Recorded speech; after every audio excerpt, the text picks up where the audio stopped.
Alright, so let's introduce our heroes. I will start with 8 Gaming this time around. Morphling will be handled by Jess with a couple carrots. Dark Assassin on the axe. We're going to have a Sven handled by Sweet.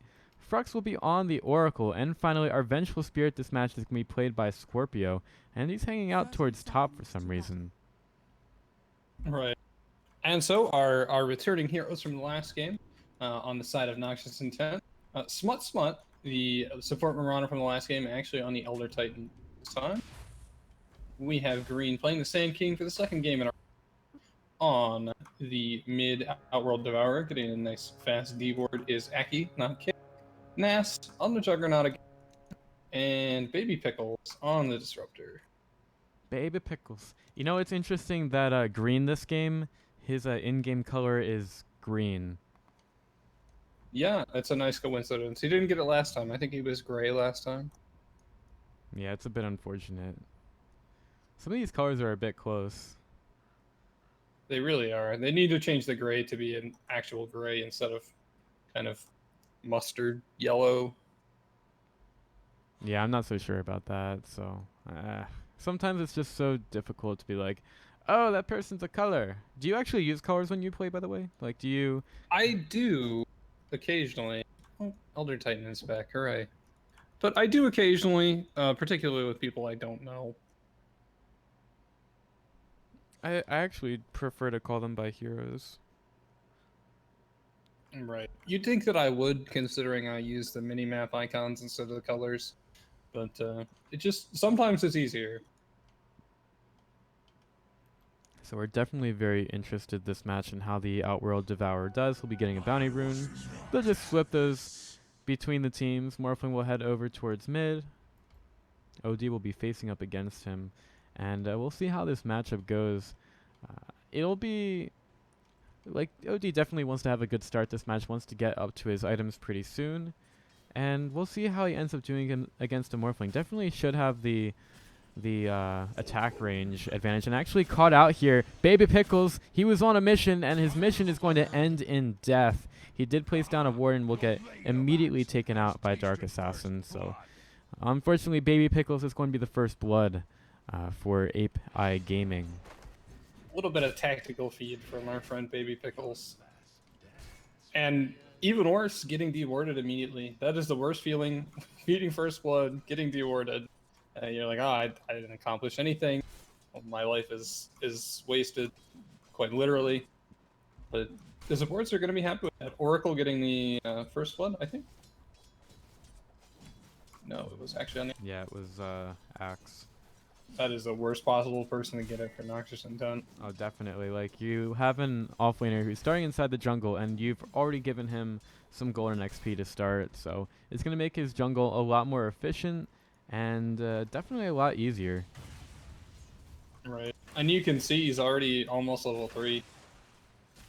Although Baby Pickles actually is sitting in mid. Well, what do you think of this decision to do the dual lane mid? I guess I just want to put some pressure on Morphling. Frux is going to come in from the backside. They're going to get the Fortune's End on him, keeping him there for a couple more seconds. Jess has the waveform, but it's only level 1 at this point, and he's taking so much damage from the OD. He's just walking forward into it. He's not really strength morphing or anything. He wants to make sure he has enough mana for the waveform, but again, just more harass from Akka. Yeah, that's gotta be so frustrating as the Oracle to come in and literally accomplish nothing again. The supports are having a very hard time this game, and just, ooh, that was a scary waveform. Also, Green is having a tough time over at bottom. He's getting towards level 3 right now, but he's just... I mean, he did get a little bit lucky when the lane pushed over towards him because of the double range creep. A little bit of a weird pulling action from Ape Gaming, but he's just getting... He has to be very careful here because he can just get double stunned so quickly. And he is pretty tanky, but, I mean, you never know what's going to be waiting in those trees. So, on the subject of offlaners, take a look at the Radiant offlane. I mean, you There's mean the jungle? nobody here. You mean the Yeah, jungle? Nas is like, okay, I'll play Last Hit Simulator 2016. This is great. He's got 18 CS already, and that's the same as the jungle axe. And you have to remember that lane creeps are generally more efficient than jungle creeps. There's no small creeps to deal with, and axe actually is rotating top. now that he's got his Tranquil. I feel like they should have just started him there. He would have done fine. Well, I mean, he wouldn't have been there for the first blood if he was up top. True, but how do you know that that's going to be the Well, case he did. when you're... He knew. Oh, yes. Prediction. Insane prediction skills. Best predictions. He probably got like all of TI correct. That's how good he is. Oh, the call goes on to Nas, and while he has rotated over there, wasn't able to get the last spin off, and didn't quite get enough damage on Juggernaut. Needed a little bit more help than he thought he did. And now there's a TP coming through. Baby Pickles coming in from the backside, has a glimpse available, has to get in range for it, and he does. There's going to be a stomp. Dark Assassin uses the call to take Smut Spun out of it, and Nas is just going to chase him down with the spin. He's taken a lot of damage from this, getting chased into the trees, and Noxious Intent is going to keep running after him. Dark Assassin trying to make his way through, doesn't have enough mana for another call, and he will be going down here. Getting a couple spins off. It's very unlikely that he actually kills the Elder Titan there with the kitty cheering him on. You can see how unconcerned Nas was about that whole situation. He stopped to get a last hit as they were chasing the X. Gotta get the last hits, man. It's all about efficiency. Yeah, just a little bit mana. And Jess and Frux smoked up in the mid lane. They might be able to get a kill on the OD, but not from there. Well, they're kind of coming around from the bad angle. They're coming in from where they would have to go into tower. Waveform comes through, and Ake is just going to run right into it. He's got a Fairy Fire, and his Astral Imprison was down. So as soon as they see that skill being used, they go right in. And the angle really didn't matter too much to them. They just go in, get the kill, and OD is going to take an early death here, one that he probably wanted to avoid. One that I feel that he should have avoided. He watched the Morphling come out of smoke. He might have just thought that it was the fog.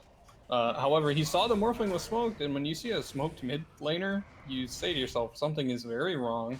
Something is not right. I'm going to go sit under my tower and kind of just pretend I'm not here for a little bit. But playing a little bit greedily and paying the price for it.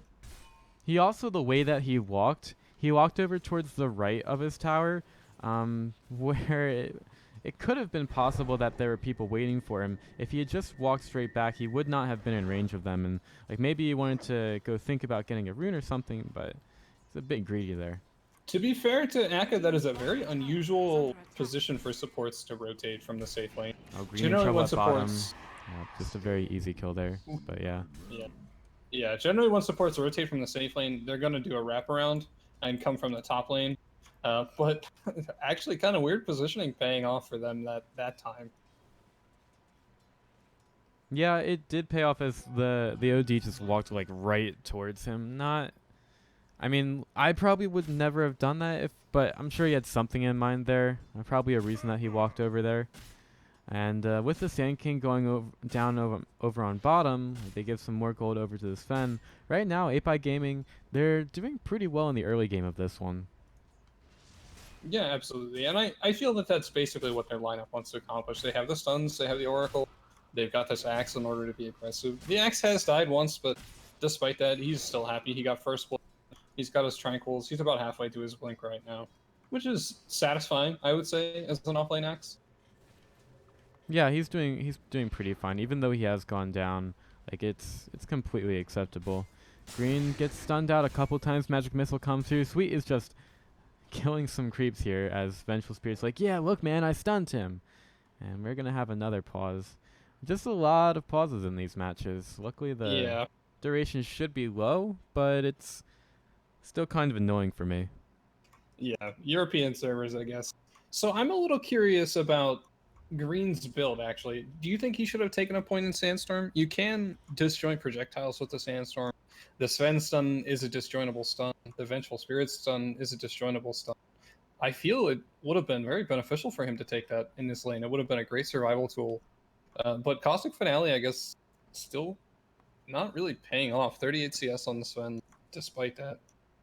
Well, Sand King does have some pretty good CS. It's just like the Sven has been kiting a bit better, I think. And like you can go for a Sandstorm early, but many of the Sand Kings just tend to not do that because it's like, oh man, I want to get all this damage in lane, and they kind of ignore that a bit early. Right. It's a very greedy build, but it seems to be working for him so far. Well, other than the fact that he died, but yeah, it is it is going well. I don't think one death as an offlane Sand King is really all that upsetting. Oracle's also made his way over to top. He's just kind of hanging out here. He has those boots. We'll get the Purge, the Fortune's End on the Baby Pickles, but there's going to be a glimpse away. The Stomp actually misses, but Frux has now been caught out, and Juggernaut is available. He's going to get the kinetic, the spin off while the kinetic wall goes down, and they're trying to chase. Oh, they're even going to use the Omni Slash for it, just jumping over there. Stomp is going to miss. And over on mid, Morphling's trying to man-fight Jess, who is Morphling's strength, as much as he can now. And Akka just took so much health from him and intelligence. He made him stupid. He definitely did. And he's got a regen rune, too. But the yeah. fight's still going on top. Yeah, Axe is trying to spin as much as possible. He needs to get them on the Smuts, but now there's going to be the spin to win, and Axe is right next to him, taking so much damage from it, and Disruptor is able to find the kill. Baby Pickles trying to get away, but Frux is not able to find the vision that he needs, looking into the trees, and he will be able to find it finally. Nasa getting blocked out a little bit by the creep, maybe looking to deny the Oracle, but now he's not going to be able to, and that's going to be a 2-for-1 at top. Absolutely. And throughout this game, I'm still questioning the middle Morphling. It really is not paying off for them. He's got 24 CS versus the 45 of Akka and 17 denies too. So poor Morphling, he's not a full level. He's almost a full level behind, and he's left lane so many times. You see him wandering down and getting caught by green. Yeah, he's going on an adventure now. Getting the minus armor on. Has to burrow strike down the cliff, and then Waveform is going to chase him as well. There's going to be a glimpse back, though. Needs one more hit. He'll make... Oh, my God. Look at that. Replicate into it as he made an illusion of the Sand King. That's definitely a pretty heads-up play by him to get back into that. Yeah, very clever for him. He wouldn't have gotten it otherwise. So getting back into this game just a tiny bit. He got about half a level from that, actually. I think he was the only one in XP range, so catching up in terms of experience to the OD, but in terms of net worth, he's still a good ways behind, 700 gold. Yeah, that was actually a pretty fantastic play from him. Still got to keep our eyes on the Blink Daggers for our offlaners here. Axe is working towards his. Sand King should be there at some point. Definitely was a lot closer before that death. Yeah, I mean, Axe is definitely ahead. Sand King actually picking up an infused raindrop. I don't know about this. I think he should have just picked up a point in Sandstorm. He wouldn't need the raindrop necessarily. You just disjoint one of the stuns, the opening stun, and you're good instead of taking that 4th point in Caustic Finale. But it's working for him, I guess. Yeah, it is doing okay, I guess. And still, I think I'd probably rather get the raindrop over the Sandstorm here. Maybe you get 1 value point, but it's going to be on a pretty long cooldown, so maybe the other team just kind of sees that your Sandstorm is down, or they just start buying detection for you. But if they start buying the detection, then you're kind of forcing them to do some things they might not necessarily want to. So I think that's a kind of a win if that actually happens. Yeah, it's just a value point. You only want to take 1 point. And even in that case, the Sven's not going to want to be spamming out Stormhammer. The Venge isn't going to want to be spamming out Magic Missile either, so it gives you a little bit more survivability in lane. And he has died twice. I think one of those would have been very difficult to avoid, but one of them at least could have been avoided with the value point. And the Astral Imprison just does so much damage to the Morphling at level 4, 325 before reductions, and Morph is like at so much strength right now. He actually tries to TP back, and he's got the X illusion there to get him back to lane pretty quickly. That will spin, try to push the lane out a little bit. OD is going to try to go onto it a little bit, and he's going to be a little bit surprised when this Axe turns into a Morphling, and here comes the Blink Dagger. Akka's caught out. There's going to be a Blink Dagger, a Blink back, and the Waveform finishes off the OD. He was definitely very surprised when he saw that the Axe was not real. It was actually just a bunch of water put together. On the subject of heads-up plays, really smart from the Morphling. He makes the replicate shortly before the Axe receives the Blink Dagger. So even if the OD had clicked on that replicate, he would have been like, okay, this is Axe. He doesn't have a Blink Dagger. Even if he knew that it was a replicate, he would think that the Axe does not have a Blink Dagger. But he did, and it got him killed in the mid lane. So again, really smart play from ApeigamingBlack just in particular. Yeah, that was actually so smart. And well, now Axe has a Blink Dagger, and he might go into the middle of all those creeps. Mass forced to put down his little kitty cat, and maybe they want to try to take a couple of creeps here, but the Earth Splitter will be there. They're also going to get the Stack Storm on Scorpio, trying to take that Venge down very quickly, but 2 heroes have been called by the Axe, and OG is going to join the fight. Frux is nearly down. Waveform comes in by the Morphling, cleans up the Disruptor, but now Axe, he's going to get a lot of damage done to him again. Juggernaut's trying to get away, and look at this. Look at the OD go.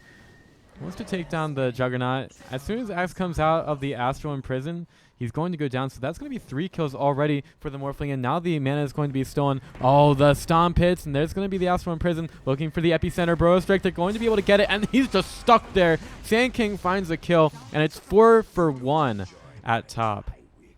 Yeah, Aka getting 3 of those. He was 0-2 before that fight. And now he's 3-2-1. That's very satisfying for him. At the same time, the Sven, he is trying to push this tower down, even using God Strength for it. I don't know that he'll be able to get it if Noxious Intent decides they want to defend it. And yep, here comes the Elder Titan. Yeah, and you talked about those 3 kills by OD inside the jungle. Well, he very quickly takes those kills and turns them into gold. Makes a hand of Midas. Yep, and he is now top of the net worth. Oh no, what? What? Why are you TPing? Okay, he's going over towards bottom, but like, you need to use that Midas, son. He definitely missed an opportunity there, and now he's just got an Axe hanging out, trying to take him down. Oh, I'll drop the hammer for it as well. Now they have a Sven in behind enemy lines. There's going to be the silence on him. Sweet should probably turn around, try to do some damage, but again, the Astral Prison comes through, and Sven is dead. Again, Aki getting the kill with the Astral Prison. And finally uses the Midas. He just wanted to show, you know, I have this Midas, but I don't even have to use it. It's an intimidation Midas. The Sand King wonders if the Venge was expecting Sandy Claw. So that's 3 kills again off the map. Noxious Intent playing very intelligently here. I mean, even foregoing some of the Midas efficiency for the OD to get a couple of kills there. Absolutely. And that was over-aggression from the side of Gaming. They were not in any position to dive underneath that tower there with just the 2 heroes that they had. And as strong as Axe is in the early game, he's not strong enough to live through the pure damage of the OD. And he paid the price for it, too. They just had to hold him there long enough for 1 or 2 TPs to complete, and that's just what happened. The Morphling lying in wait. At mid, Baby Pickle's coming over. They don't know. Oh my gosh, they double smoke right on top of a Morphling. That immediately breaks it. That was a bit unfortunate. Intimidation smoke. Oh yeah, it's like, we smoked on top of you. They didn't even know about it actually. They're like, what? That just happened. They did ping, so they knew someone was there. Oh yeah, well I mean, when your smoke immediately gets canceled, you know there's someone there, but they didn't know he was right on top of them. Right. Oh, that's got to be so frustrating. It's 100 gold wasted. Although well, Morphling, yeah, 100 because they used 2. Radiant's top tower is under attack. Oh, Elder Titan taking some free damage from the Morphing as well as the Axe. He's not going to get the dunk off. He has to actually stay inside of the Static Storm, and OG wants to get another one, wants to take down Frux, forced to use his False Promise, and we'll see if the Morphling's able to do any kind of work here. They are all grouped up, and there is going to be the Burrow Strike stun on the Jess. Morphling forced to waveform away. Axe thinking about going back in, but really nothing here, and Sand King will blink back over to the high ground. OD wants to take more intelligence away from the Morphling, making him even stupider. But really smart from Green there on the Sand King to hold his blink or his stun for as long as he did. He had the opportunity to stun the Oracle, but he said to himself, look, I know he's already dead. If they try to stop us from catching him, then I'll have that opportunity. And he was able to catch out the Morphling before he got that 3-man waveform. So props to him for that. And Sven taking an Ancient. Zoning Epicenter over at mid. Again, uses it for farm. Intimidation. I'm telling you. Intimidation Midas. Intimidation Epi. Everything. Yeah, that appears to be the name of the game here for Noxious. They just want to intimidate the crap out of the opponents. They're going to... It almost seems like Ape Gaming, they are kind of feeling the pressure of this as they bring a Harpy Stormcaller over to mid. Axe gets a call off, and it's only on the creeps for now. Stomp comes through, it's hit onto the creeps, and Jess is very low. They're trying to chase him down. Force staff forward, and there's the hammer! Dropped down by Akka, taking down the Morphling immediately. There's going to be a glimpse back on the Axe. Burrow Strike into it. There's also going to be the Static Storm as well as the Kinetic Field. This Harpy Stormcaller nearly ripping. OG is just going to take him down. Sven has been caught out. He's got no mana. He's got no God Strength. Or OG looking like he wants to come into this, and they're going to get a Burrow Strike on the 2. 4 down, and only is Sven able to get away. Green looking like he wants to chase him down. Will have enough mana for the stun now, but Sven is just a bit far away, and the rest of this team just wants to take the tier 1 tower down, getting so much gold after that fight. Absolutely. This OD pick is so good. It's paid off for them just from the start of the game. They have the opportunity to control the fight so much with the Astral Imprisonment. And APG, every time they try to take a fight, if the Sven goes in, he gets Astral Imprisoned. If the Axe goes in, somebody gets Astral Imprisoned. There's nothing you can do. You're just going to get put into your own little pocket dimension and be sad as the team fight happens around you. So OD is just such a fantastic tool for Noxious Intent so far. Yeah, he's been doing extremely well, and the Hurricane Pike has now been finished up. Interesting that he's decided to forego the Drums of Endurance with his build. Generally, that's what you see in OD go in most games that he's played in, but they're just going to go right for the Hurricane Pike, wanting to get the positioning tools as fast as possible. Right, and this comes back to the whole issue at the Astral Imprisonment. Just the mobility and the team fight control that Noxious Intent has.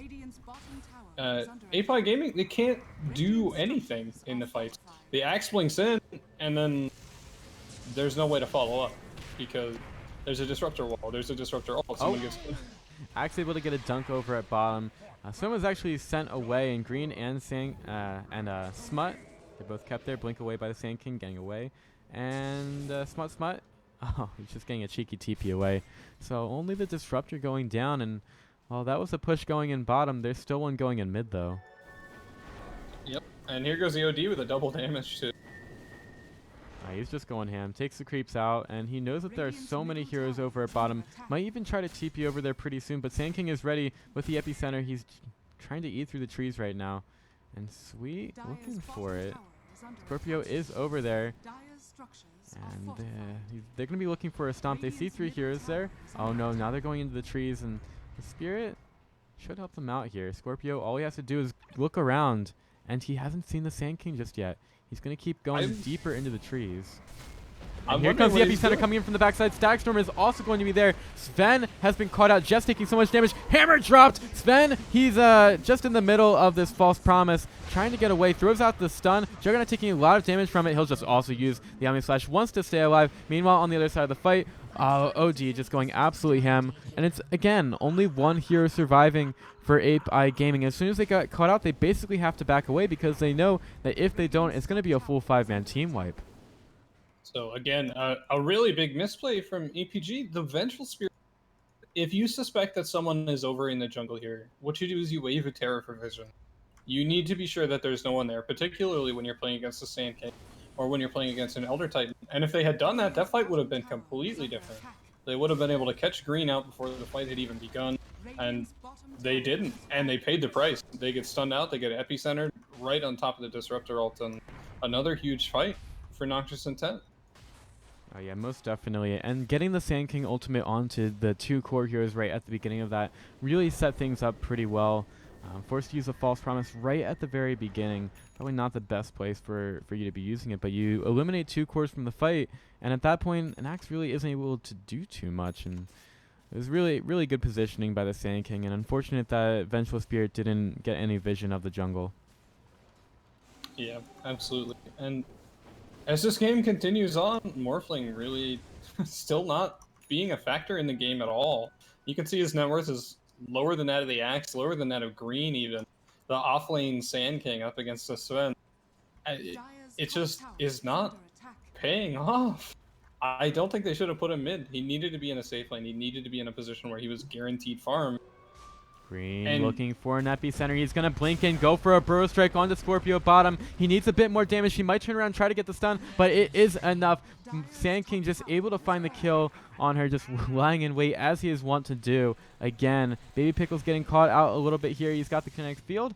And, well, Frux has gotten away from him, gotten outside the wall. Meanwhile, inside of the Dire jungle, Axe misses his call. Nas trying to go for the spin. He has an Omni Slash available, needs to stay away from the spin, and he's going to go in for the Omni Slash, going on to both the Axe and the spin. They might need to turn around and try to get him down, but Axe, he gets a call on the two, but not Nas. And, well, Jess, TP's away, is able to make it out. And, again, that's 3 heroes down on the map. Frux nearly dead. Heals up a little bit after his ultimate. He'll heal up even more, but again, it's just so many kills off the map. Yeah, it really says something for how far ahead Noxious and 10 is right now, that they're taking these fights without epicenter. The fact that they just use an epicenter for a solo kill on a support on the bottom lane, when you're in that position, you just want to drive the stake in further. You want to make sure they know that there is nowhere safe on the map for them to farm. And they're doing a great job of getting stunned out again. He was going on his usual warding mission, but again, not with the rest of his team, and is going to get caught out. Despite the kind of tactical feat there, I don't think they really mind. Baby Pickles is worth so little right now. You see he's worth less than the Oracle even. And it tells them, you know, there are 3 heroes here. We know where the Morphling is. We know where the Oracle is. We know where the Vengeful Spirit is. And that allows Green, and that allows Nas, and it allows Akka to just farm the map very, very efficiently. Yeah, and also farm some heroes in certain situations. All Green, he nearly gets caught out by this Sven, who blinks towards the creep wave very effectively. Over at mid, Owl Devour getting caught out, and there's a dunk taking him down. No more TPs for him, and he's down for 60 seconds now. Baby Pickle's looking for a glimpse. Will get it onto Dark's Assassin, who has his Blink Dagger, but it's going to get canceled by the Stack Storm. Nice swap away by the Venge. Now the Burrow Strike on 2, and the Split Earth kills the Morphling in his tracks. Green comes in, is just super effective over on mid, and they take another couple of kills for their OD.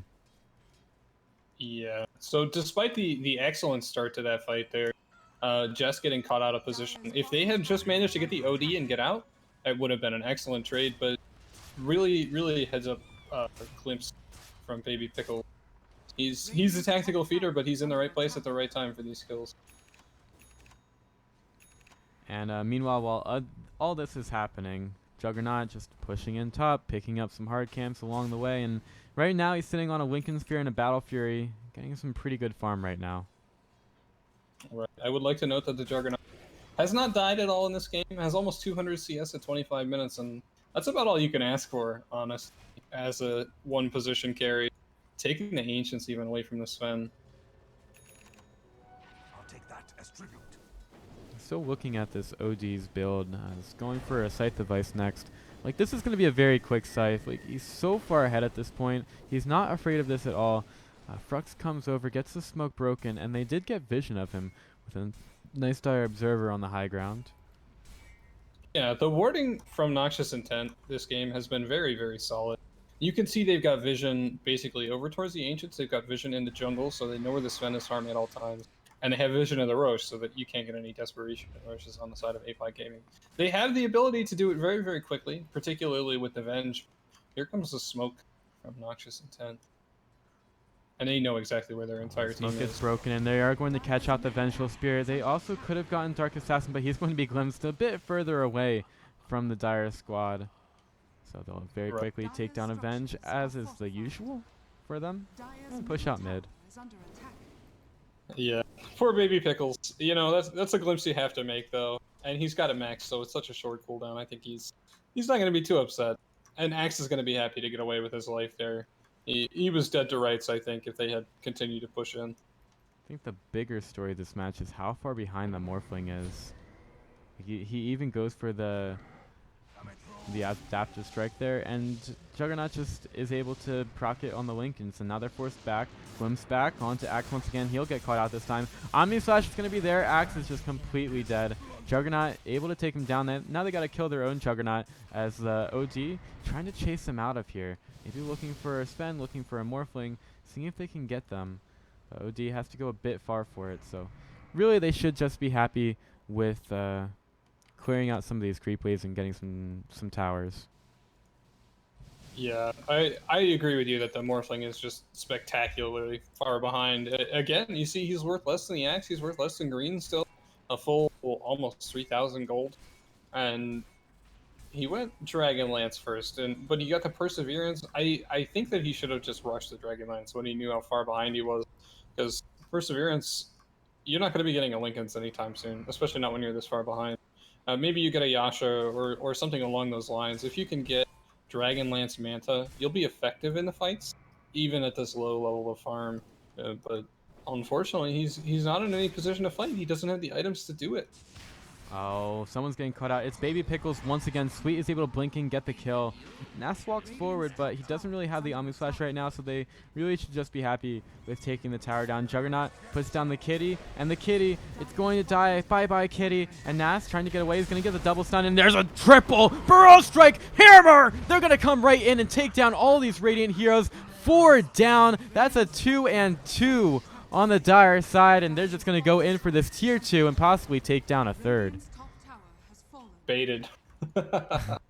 They stacked the stuns on the Juggernaut as well, Radiant's so top tower is under making a attack. bad situation even worse. Just excellent stun positioning from Green in particular. He's been so impressive on the Sand King in these last 2 games. He's always where he needs to be. He's always stunning the people he needs to stun, and even when he misses his epis, it pays off.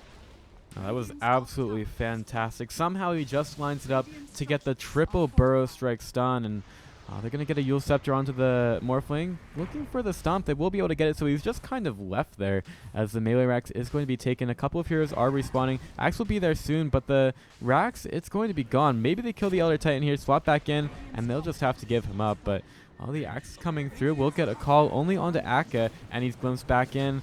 Adaptive Strike keeping Akka there for a bit longer, but the Burrow Strike a little bit off. So Jess silence for a little bit more, trying to chase this down though. Meanwhile in bottom lane, Nass is just killing a tower. Radiant's bottom tower has Very fallen. casually. I think despite losing the OD there, they're going to be very satisfied. It's not as clear cut of a victory for Noxious and 10 as it would have been. Actually, wow, APG getting almost 4,000 gold change from that. Oh yeah. From killing the OD, but at the same time, you get a rack, you're already ahead. It gives you the opportunity to split push more with the Juggernaut as you have been doing. He's probably picking up a Manta style next. He actually has an ultimate. So. Yeah, and the He's XP and cool. gold lead is pretty far in favor of Noxious Intent at this point. It's not anything like the Alchemist game in the last one. It's just straight up. They will be getting more gold here. And the game is so difficult for Ape Gaming at this point. They absolutely need their Morphling to be in this fight, but he gets some gold there. Still working towards the Lincoln, so we'll buy it up to nearly 30 minutes in. Right. An important item coming up for APG, however, the BKB almost completed on Sven. He's about 1,000 gold away. When he has it, I think he's going to be a lot more effective in the fights if he can get onto people. So he's going to have to be very careful to get his BKB off before the fight begins so that he can actually do some damage.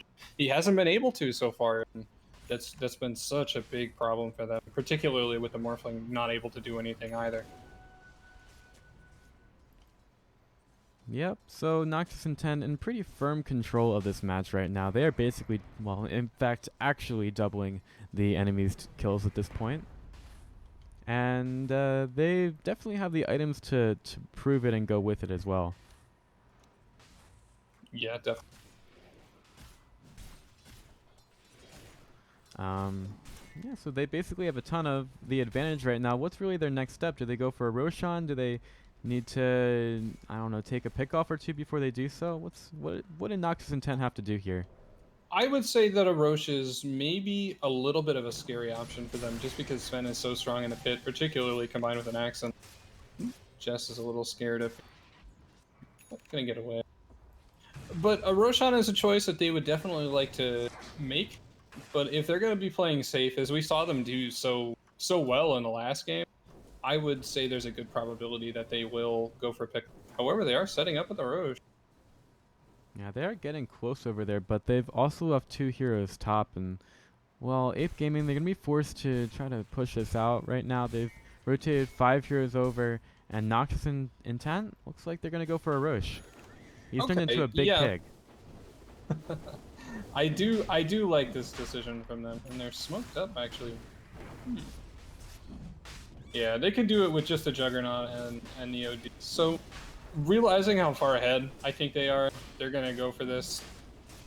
Caution be damned, because they have so much in the way of counter initiation between the Earth Splitter and the Stomp, as well as the Disruptor ult. Well, with that Aegis, Noxious Intent could just go for this Morphling. They want to try to get that. They'll pop the Yule Scepter to get the Lincolns, and while he's just taking way too much damage. Silence is going to be there. There's absolutely no way that he gets out of that one. Bye. Yeah. And despite burning the Disruptor ult, they're so far ahead that they don't even need it. They've still got the Epi. They've still got the Omni Slash. They've still got Earth Splitter. Yeah, they have so much as they go for high ground here, and they also have the Aegis, probably one of the more important tools. Lotus Orb on the Nas, so basically if they try to initiate on him, it's really not going to do too much. Drops down the kitty, they're going to be healing up here as well, and they'll be taking the tier 3 tower, back to a protection there. And they'll be going for a Rax right now, just doing so much damage. It looks like the Radiant, they're really not looking to initiate on this at all. No, I don't think they can fight this without the Morphling.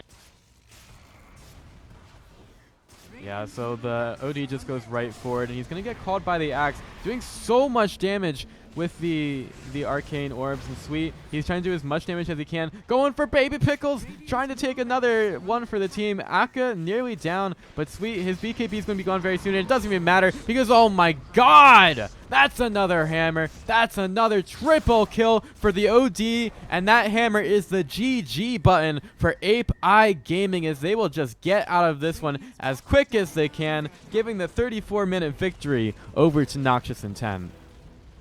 Yeah, just I would say putting on a clinic for Noxious Intent.